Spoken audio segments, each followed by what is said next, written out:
Hello, everyone. My name is Kennedy Lawrence, or Kennedy Evans. I just got married, so my name changed, so I'm getting used to that. So I am presenting on communication disorders, which is specifically speech and language impairment for individuals. So just kind of talking about some of the characteristics. There's kind of two different sections that, from what I noticed, this was divided in a lot of the sources that discussed about this into speech impairments and then language impairments. So for speech impairments, you have a few different categories that they kind of fall into. You have impaired articulation, language impairment, and then voice impairment. So impaired articulation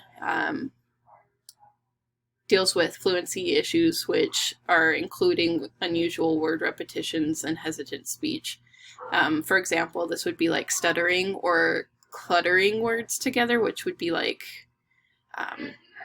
saying clusters of words really quickly together and then having pauses in between these clusters.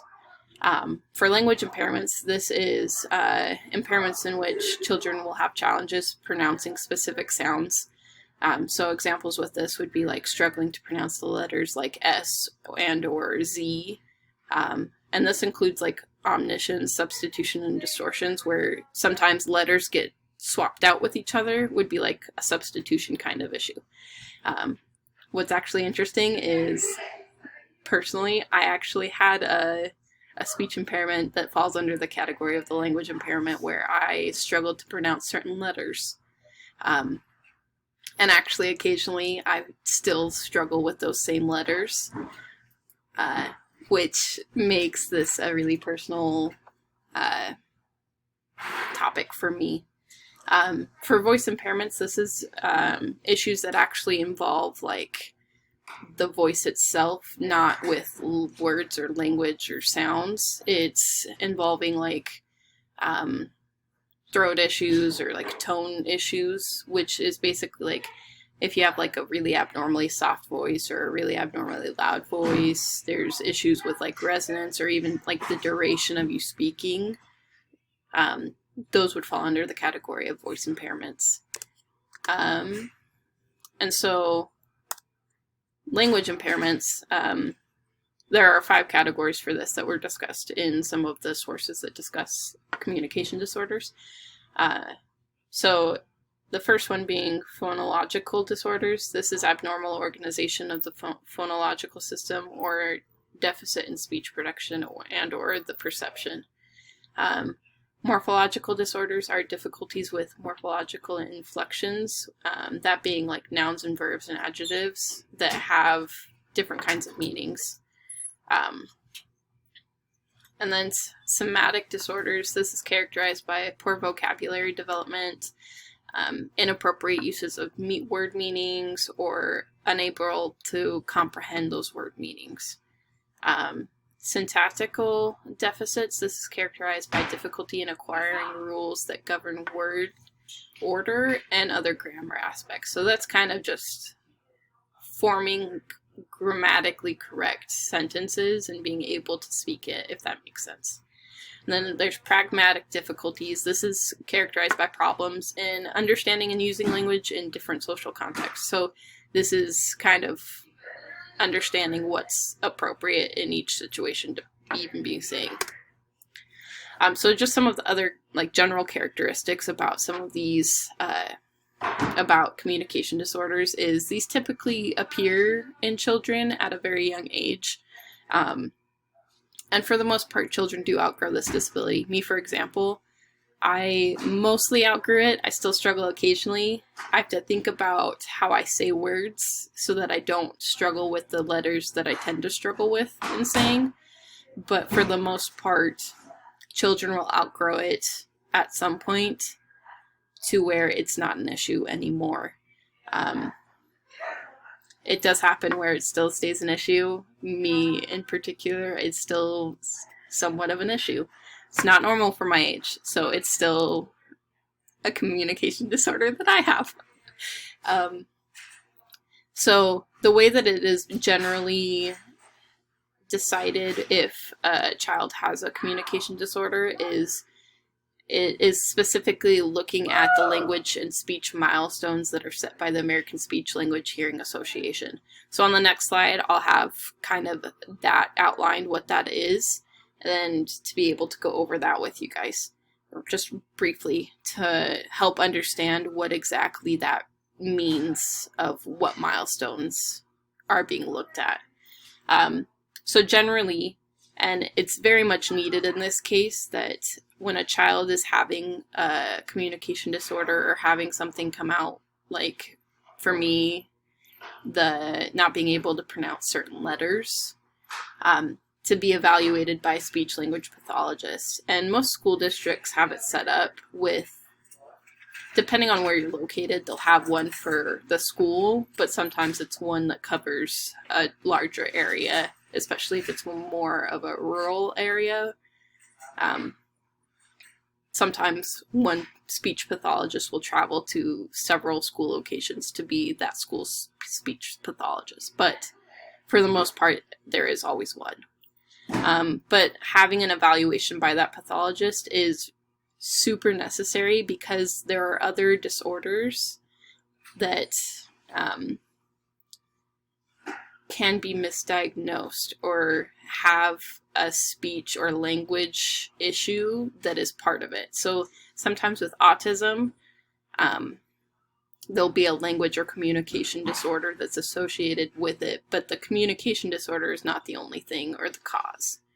And so why this is necessary is it's important to see if it is just specifically a communication disorder or if there's something more that is going into play here. And so, like, this is important because if there's something more going in here, that extra help for whatever it is that's being added into it needs to be addressed as well. And so communication disorders are different from child to child. There's never ever going to be, though there tend to be some similarities in some.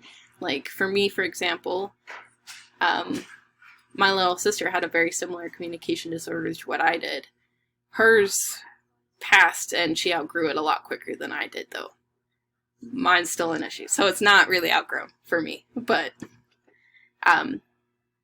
this is where it's important to be able to look at the situation child to child, because each one will be different. So some of the milestones that are set to look at when it comes to determining if children do have a communication disorder are outlined here on this chart right here. We can see that it starts pretty early on, from birth to 3 months old, 4 to 6 months old, 7 months to a year, year to 2 years, 2 to 3 years old, 3 to 4, and 4 to 5. Because this is generally where, during the time period that a communication disorder would appear within a child. Generally also, past this point, most children do outgrow it fairly quickly. Within, like, generally even before like 8 years old, most children have outgrew their speech or communication disorder. So looking at this, a lot of it is like this first row right here is going over the hearing and understanding. So this is more of like some of the language aspects or language impairments that kids will have. The second row here is going to be the talking standards for what is the norm for that age. And just because a kid doesn't meet what's the norm for their age, doesn't necessarily mean they have a communication disorder. It's when it's well past that age that sometimes where it starts to become a particular concern. So some of the barriers that can happen for these students in schools, particularly, is it adds a new level of issues with communicating with classmates and with the teacher effectively. Depending on the type or the severity of the communication disorder, depends on how severe this is. Me, for example, mine was just having difficulties pronouncing certain letters. So I didn't have an issue with communicating to my teacher because people could still figure out what I was saying. But there are some times where students, it's much more severe than what it was for me, where it could be much more difficult for that communication to be happening effectively. Another thing would be understanding and giving oral presentations, and then participating in discussions. These two play into a lot of, I think, almost a little bit of self-confidence issues as well, because it is something, because it's not in the background. When you're speaking, it's very prevalent when you have a language or a speech disability. And so it's very much an awareness of that. Like, you have an awareness of that because it makes you stand out from other kids. And so it makes doing things like understanding and giving oral presentations or even participating in a discussion very hard. Sometimes if it's a more severe communication disorder, with participating in those kind of things, it can be a mixture of not being able to understand what's happening and not being able to effectively actually say what you're thinking, or being able to clearly express what is needing to be expressed. And then ultimately, the biggest issue that comes with communication disorders is actually bullying in schools. And so it causes issues with trying to have kids feel like they fit in within a group, or it can cause kids to become isolated from their peers.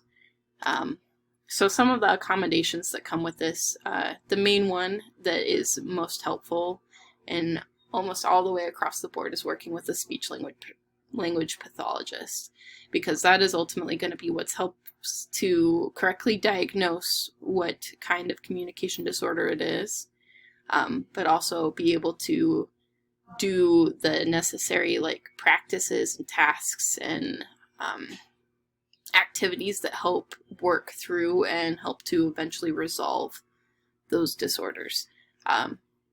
So for me, for example, I went to a speech pathologist during elementary school.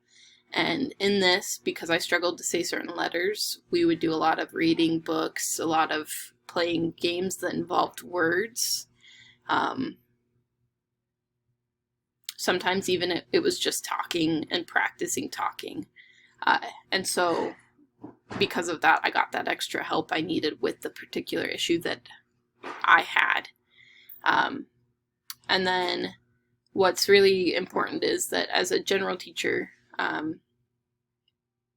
that those things that are strategies that are being used by the speech pathologist are being used in the general classroom. So that it's not just you go there to practice this and then when you come back you're on your own kind of thing. It's giving that assisted help and incorporating those strategies into the general classes so that the student is getting as much of that speech therapy that they need, but also the more the better. There are assistive technologies for this, and this varies from having computer softwares that help develop speech and language skills to different forms of AAC or augmentative or alternative communication. That can be as simple as a board to be able to write on, or even pictures to be able to point to communicate with. There's not necessarily one specific way. And this is where it's really difficult because each child's communication disorder can be very different from each other. And so you have to look at the specific case to figure out what the best accommodations for that child will be.